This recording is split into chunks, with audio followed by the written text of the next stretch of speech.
So it's very likely that when you copy your financial statements into Excel that you're going to need to spend a little bit of time just kind of cleaning them up.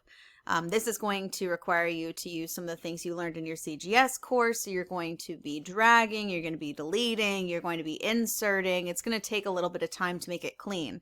So in front of you, you see some clean financial statements, or in particular, the income statement. This happens to be for CVS. And I spent a little bit of time kind of cleaning up, putting it in columns, aligning it to the right-hand side. So let's say that we were about to do our vertical analysis, where every item on this income statement is going to be as a percentage of our total revenues. So if we did that, we know that every item, so in this case, the product's revenue, is going to be a percentage of our total revenues. That's our rule. And you'll notice that, and I'm going to go ahead and make that 10 in the denominator in absolute, so that when I drag it down, it stays in D10, as you can see. But it's giving me this weird value error. The reason for this value error is actually because when you copy these over from Edgar, you see that space right there?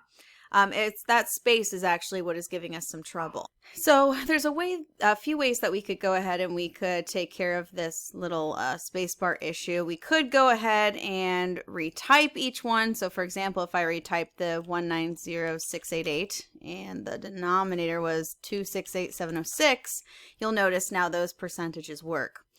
But an easier way, instead of retyping all these numbers, and a cool feature that I think you guys should probably learn, is going to be the flash fill feature. So what it's essentially going to do for us is we are going to be retyping these, or at least a couple, and then the computer will do the rest of the work. So let me go ahead, undo what I've done. Okay. So in order to do flash fill, I'm going to recommend that you create a whole new column. So I've already inserted a column here. And I'm going to start retyping the first couple, 190,688, 69364. Notice that this is popping up. So what you could do is you could do an enter, but really it's going to be this flash fill that you're going to need to use. Flash fill is located under your data tab over to the right here. So let me go ahead. I'm going to select all of those, and I'm going to select the column you want to flash fill into, click flash fill, and you'll notice now it will start copying those numbers over. Now, you'll notice that flash fill leaves a few that aren't filled in. For the few that are not filled in, you will have to go back and check for those. So it does require you to take a moment, use your eye, see if there's anything missing. So 798, let's keep going. We have a 0 here. Let's put the 0 in. And then everything else nice and fills in for us. So for us, now that we have all of this data, I'm going to drag over this 2020, and then I will delete this column, and that is our new clean 2020 column. Obviously, you'll have to do these for the other columns if you need it. In this case, since we're just doing a vertical analysis, we technically don't need those ones. We just need the current year.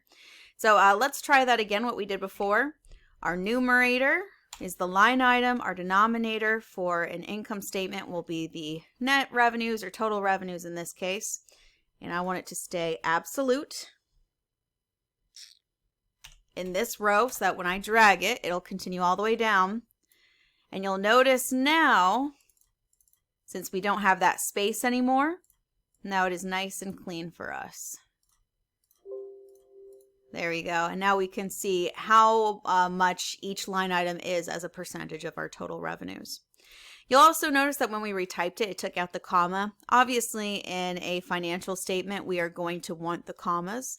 So I would, if I were you, I'd spend a little bit of time just kind of making sure to put those commas back in, and then maybe even adding some dollar signs if this is in US dollars. All right, other than that, let me know if you have any questions. And I hope you find this to be a nice, easy fix for that value error. And I also hope you come up with other ways that you can use flash fill in your academic and professional career. So have a good one.